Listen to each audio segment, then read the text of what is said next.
बहुत शुक्रिया अहमद शाह साहब का कि उन्होंने मुझे मौका दिया कि आज मैं इन बच्चियों की हौसला अफजाई के लिए आर्ट्स काउंसिल आ सकूं। मुझे हमेशा आर्ट्स काउंसिल आके खुशी इसलिए होती है कि यहाँ पर एक इंक्लूसिविटी का कॉन्सेप्ट है, कोई तफरीक नहीं है। कराची वालों के लिए, पाकिस्तान में बसने वालों के लिए एक ऐसा प्लेटफॉर्म अवेलेबल है कि लोग आएँ, अपने स्किल को, अपने टैलेंट को भी एग्जिबिट कर सकें, उसको शोकेस कर सकें। और अब इस आर्ट्स काउंसिल के, इस आर्ट स्कूल के ज़रिए बच्चों की ट्रेनिंग हो रही है, उनकी तरबियत की जा रही है कि उनका जो ये आर्टिस्टिक स्किल है फ़ाइन आर्ट्स का, उसको भी वो मज़ीद बेहतर बना सकें।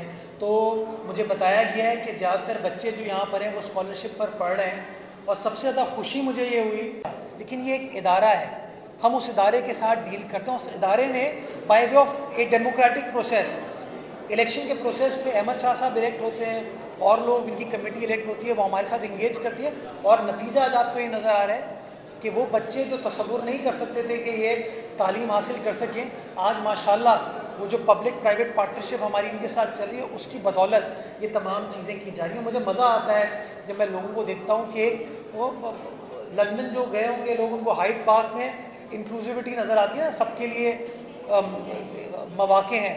तो उसी तरीके से गोरा 1927 में बर्न्स गार्डन बना के गया था, आज से कोई 90 साल पहले, और उस बर्न्स गार्डन का कॉन्सेप्ट ही ये था कि इंक्लूसिविटी हो, आर्ट्स एंड कल्चर हो, तालीम हो। नतीजा उसका क्या हुआ कि आपको इसके अतराफ में नज़र आएगा कि डीजे कॉलेज है, SM आर्ट्स कॉलेज है, SM लॉ कॉलेज है, NED का सिटी कैंपस है, आर्ट्स काउंसिल है, नेशनल म्यूजियम है, सुप्रीम कोर्ट की बिल्डिंग भी म्यूजियम पे है, YMCA आ गए हैं, प्रेस क्लब है, असेंबली है, सेक्रेटेरिएट है।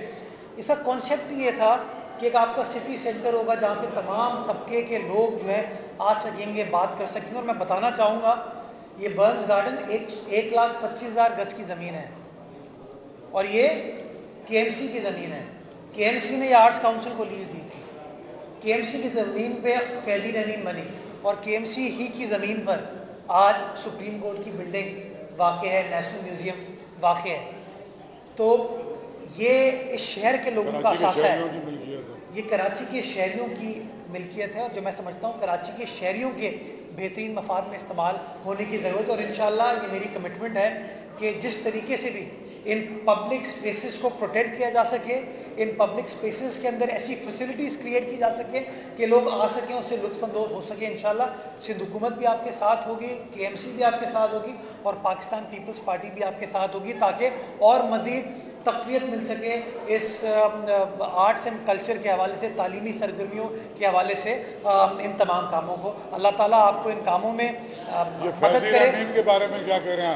फैज़ी रमीन KMC की मिल्कियत है, KMC की मिल्कियत थी, और इसके ऊपर कोई पब्लिक प्राइवेट पार्टनरशिप अरेंजमेंट हम कर सकते हैं, जिसके अंदर आर्ट्स काउंसिल के साथ भी बैठा जा सकता है, और कोई ऐसी अरेंजमेंट कर लें जिसके अंदर कराची वालों का भला हो, कराची के लोगों का फ़ायदा हो। तो इंशाल्लाह उस फ़ायदे के लिए जो कुछ करना पड़ा वो इंशाल्लाह करेंगे। बहुत शुक्रिया। जी जी, एक मिनट कर लो, एक मिनट कर लो।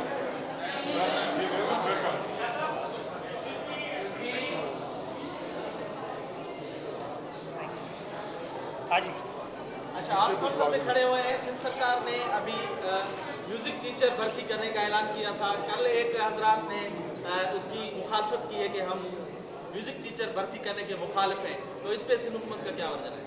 एक हजरात तो नहीं होता, एक हजरत होता है। एक हजरत। और इसलिए ज़रूरत इस बात की है कि हम अपने आर्ट्स एंड कल्चर, अपने तालीमी सरगर्मियों को मज़ीद मौसर बनाएं। और मैं समझता हूँ ये जो सॉफ्ट चीज़ें होती हैं ना, ये आपके बच्चों में एहसास डेवलप करते हैं। तो वो सिंध हुकूमत का फ़ैसला है, आइनी हुकूमत का फ़ैसला है, तो आइन चलेगा या किसी एक शख्स की बातें चलेंगी?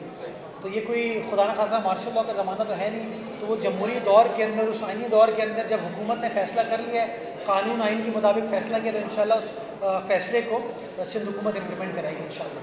अच्छा, KMC के पास बहुत सारे पार्क हैं, जैसे ये जहांगीर पार्क है, यहाँ पर स्ट्रीट ड्रामे का एक स्टेज भी बना हुआ, काफ़ी दिनों जिला ने उसका बड़े अरसे कबल सदा किया था। वहाँ ना कुछ हो रहा, ना कोई एक्टिविटीज़ हो रही। इसी तरह आपका कल्चर डिपार्टमेंट है, वो भी शहर भर के अंदर जो है वो कोई एक्टिविटीज़ करता हुआ नज़र नहीं आता। कि ये पार्कों के अंदर भी अगर आप ये इस तरह की एक्टिविटीज़ करें तो शायद शहरी काफ़ी सारे। मैं आज आपके सवाल की तवज्जो से तमाम लोगों को ऑफ़र देना चाहूँगा। कराची के अंदर KMC के 46 पार्क हैं बड़े। वो तमाम पार्क्स के लिए मैं आज ऐलान करता हूँ कि कोई पब्लिक इवेंट वहाँ करना चाहता है जहाँ पर इस तरह के आर्ट्स एंड कल्चर को फ़रोग देना चाहे, प्रमोट करना चाहे, KMC सपोर्ट करेगी, आपको इजाज़त फराहम करेगी ताकि आप इन चीज़ों को कर सकें। पब्लिक की चीज़ें, दिक्कत ये होती है कि हमारे मुआशरे में इस तरह हमने वो म्यूज़िक के हवाले से ना किसी ने एतराज़ कर दिया है। इसी तरह हमारे मुआशरे में 10, 12, 15, 20 लोग ऐसे हैं जो हर चीज़ पर एतराज़ करते हैं। कोर्ट भी जाते हैं। जब कोई इस तरह की एक्टिविटी किसी पब्लिक स्पेस पर करते हैं तो कोई अदालत चला जाता है, कोई कहता है जी कमर्शियल एक्टिविटी हो रही है। मैं समझता हूँ कि आपको अपनी पब्लिक स्पेसेस के अंदर ये एक्टिविटीज़ करना नागुज़ीर है ताकि लोग उन पब्लिक स्पेसेस का रुख कर सकें। ये बर्न्स गार्डन जो बराबर में अरसे दराज से बंद पड़ा हुआ था, अगर आप उन बच्चों से पूछेंगे, आप लोगों से पूछेंगे, उनको पता भी नहीं होगा कि बर्न्स गार्डन नाम की कोई चीज़ है। लेकिन हमने पीपल स्क्वायर बनाया, हमने बर्न्स गार्डन को इम्प्रूव किया, उसके दरवाजे वापस क्लियर करके दिए। आज आपको वहाँ पर लोग जाते हुए नजर आते हैं। लेकिन दिक्कत क्या है, जो बच्चा बच्ची, जो ख़ानदान, जो घर वाले उस बर्न्स गार्डन जाएंगे तो वहाँ पर कोई खाने पीने की चीज़ होनी चाहिए, कोई एक्टिविटी होनी चाहिए, कोई इवेंट होना चाहिए। उसके ऊपर दुश्वारी ये आती है, कोई अदालत का रुख करता है, अदालत से ऑर्डर करवा देता है कि जी कोई कमर्शियल एक्टिविटी ना हो। तो मैं समझता हूँ हमें बहसीत मुआशरा ये फैसला करने की ज़रूरत है कि 10, 12, 15 लोग इस मुल्क के फ़ैसले नहीं करेंगे, इस शहर का फ़ैसला नहीं करेंगे। इस शहर के मामलात का फ़ैसला जो आईनी कानूनी तरीका है उसके तहत किया जाएगा। शहर के मामले पर KMC फैसला करेगी, सूबाई सिंध के मामले पर सूबाई सिंध की असेंबली फैसला करेगी और कौमी सतह पर ये फैसला कौमी असेंबली और सेनेट करेगी। तो ये जो रविश है ना, जो 10, 12, 15, 20 लोग जो कि सिर्फ अपनी ईमा पर अच्छे कामों को भी रुकवा देते हैं, मैं समझता हूँ हमें इन पॉजिटिव चीज़ों को उजागर करके उन लोगों को बताने की ज़रूरत है कि इस शहर के मुस्तकबिल का फ़ैसला जो है ना कानूनी तरीके से होगा। अब ये आप 10, 12, 15 लोगों की ब्लैकमेलिंग पर ये शहर नहीं चलेगा।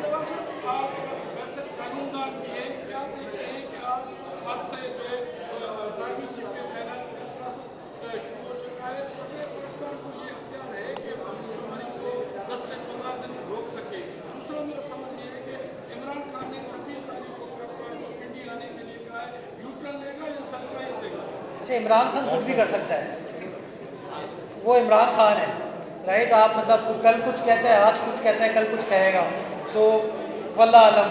आपको पता है उसने बैरूनी मदाखलत के बारे में क्या कहा और अब वो क्या कह रहे हैं उसके बारे में, तो मैं उसके ऊपर कमेंट नहीं करना चाहूँगा। मैं ये ज़रूर कहना चाहूँगा कि आरिफ अलवी साहब पाकिस्तान तहरीक-ए-इंसाफ के रुकन नहीं है इस वक्त, वो किसी सियासी जमात के कारकुन नहीं है, वो इस्लामी जमहूरिया पाकिस्तान के सदर मुमलिकत हैं, वो सिंबल ऑफ फेडरेशन है। आपकी आर्म फोर्सेस के इस वक्त वो कमांडर इन चीफ हैं। उनको फ़ैसला वो करना चाहिए जो आईनी एतबार से उनको वज़ीर आज़म पाकिस्तान मशवरा देता है, काबीना मशवरा देता है। तो मैं समझता हूँ ये जो आईनी इदारे हैं उनको जितना सियासत से दूर रखा जाए उतना बेहतर होगा। कानून के मुताबिक इन चीज़ों को चलना चाहिए और मैं उम्मीद करूँगा कि आरिफ अलवी साहब फैसला करेंगे बहैसियत सदर मुमलिकत के, नॉट बहैसियत पाकिस्तान तहरीक इंसाफ के रुकन के।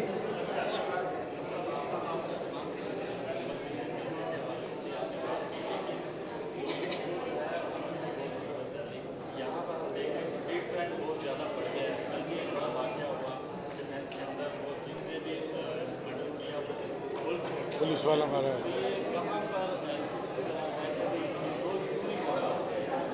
देखिए, एक चीज़ जो समझने वाली और मैं मीडिया के तवज्जुह से ताज़ियत करना चाहूँगा, वो पुलिस वाला आवाम की खिदमत करते हुए in the line of duty शहीद हुआ। यानी कि सबसे इम्पोर्टेंट चीज़ ये होती है कि बहसीत शहरी हम ये सोचें कि हमारे इदारे काम नहीं करें, कानून नाफिज करने वाले इदारे काम नहीं करें, लेकिन वो जो अनफॉर्चुनेट वाक़या है वो शो करता है कि आपके कानून नाफिज करने वाले इदारे पेट्रोलिंग करें, काम करें, और जहाँ उनको कोई ऐसी चीज़ सस्पिशियस नजर आई उन्होंने कार्रवाई की। बदकिस्मती के साथ एक दरिंदा था वो आदमी जिसने वो काम किया और कत्ल किया, उस पुलिस वाले को शहीद किया। जितनी इस मामले को कंडेम किया जाए वो कम होगा और मैं समझता हूँ उसके खिलाफ कार्रवाई का प्रोसेस चल रहा है और इंशाल्लाह इंसाफ होगा, होना चाहिए और इंशाल्लाह सिंध हुकूमत इंसाफ करके देगी। क्यों नहीं जी, क्यों नहीं? ये सिर्फ शार्ल जतोई के साथ हो सकता है क्या? या आपने देखिए, कानून का बोलबाला होना चाहिए।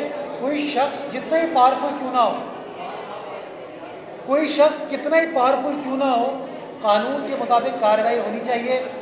बदकिस्मती के साथ मीडिया भी उन चीज़ों को उजागर करती है जहाँ पर उनको पीपल्स पार्टी के साथ कोई लिंक नज़र आता है। आपने देख लिया कि शाहरुख जतोई के केस के अंदर मीडिया ने क्या क्या कहा और इवेंचुअली सुप्रीम कोर्ट की जानिब से क्या फ़ैसला आ गया 11 साल बाद। तो मैं समझता हूँ चीज़ों को अगर मेरिट पर कानून के मुताबिक विदाउट एनी बायस चीज़ों को देखा जाएगा, मेरिट पर फैसला किया जाएंगे, तो शायद इस तरह के मामला उस तरीके से ख़राब नहीं होंगे। अच्छा, ये बताइएगा कि पंजाबी इलेक्शन का भी ऐलान हुआ है, तो उस वाले सिक्योरिटी के क्या इंतजाम हैं आपके? 15 जनवरी इलेक्शन की date Election Commission of Pakistan ने अनाउंस की है। हमने इलेक्शन कमीशन ऑफ पाकिस्तान को बताया था कि इस वक्त कोई तकरीबन 17,500 पुलिस वालों का शॉर्टफॉल है, एहलकारों का, जिसकी वजह से दिक्कत है हमें। लेकिन चूंकि अब इलेक्शन कमीशन ऑफ पाकिस्तान ने फैसला किया है तो एक काबीना में मामले को लेके जाएंगे और इंशाअल्लाह बहैसियत आइनी हुकूमत के जो भी आइनी इदारा फैसला करता है, हम कानून के ताबे उसको फॉलो करने के लिए, उसको इम्प्लीमेंट करने के लिए जो कुछ भी करने की ज़रूरत है इंशाअल्लाह वो हुकूमत करेगी। लेकिन अब अभी भी समझते हैं कि जो लोग बार बार जोर दे रहे थे कि इलेक्शन हो जाए हो जाए हो जाए, जब 15 जनवरी को वो इलेक्शन हारेंगे तो फिर वो ये इल्ज़ाम ना लगाएं कि कानून नाफिज करने वाले शायद मुकम्मल तादाद में मौजूद नहीं थे, जिसकी वजह से हमारा वोटर बाहर नहीं निकल पाया। तो मैं समझता हूँ 15 जनवरी के बाद 16 जनवरी को वो एक और प्रेस कॉन्फ्रेंस करेंगे और एक और धरना शायद देंगे जिसमें वो यही कहेंगे कि हमारे साथ ज्यादती हो गई। लास्ट क्वेश्चन, मैंने आपको बताया कि उसके अंदर FIU के साथ तो शायद ऑलरेडी रुजू कर लिया गया है। पुलिस वाले, क्योंकि उनका अपना एक ब्रदर पुलिस ऑफिसर के साथ ये कार्रवाई हुई है, दे विल मेक श्योर इंशाल्लाह, गवर्नमेंट उसको सुपरवाइज करेगी कि इंसाफ का बोलबाला होना चाहिए और अगर वो शख्स पाकिस्तान फरार होने में कामयाब हो गया तो उसको पाकिस्तान से बाहर लाने की ज़रूरत है। तो वो तमाम चीज़ें की जाएंगी ताकि उसको लाया जा सके और वो जो पुलिस वाला शहीद हुआ है उसके साथ और उसके लवाहिकीन के साथ इंसाफ किया जा सके। बहुत शुक्रिया।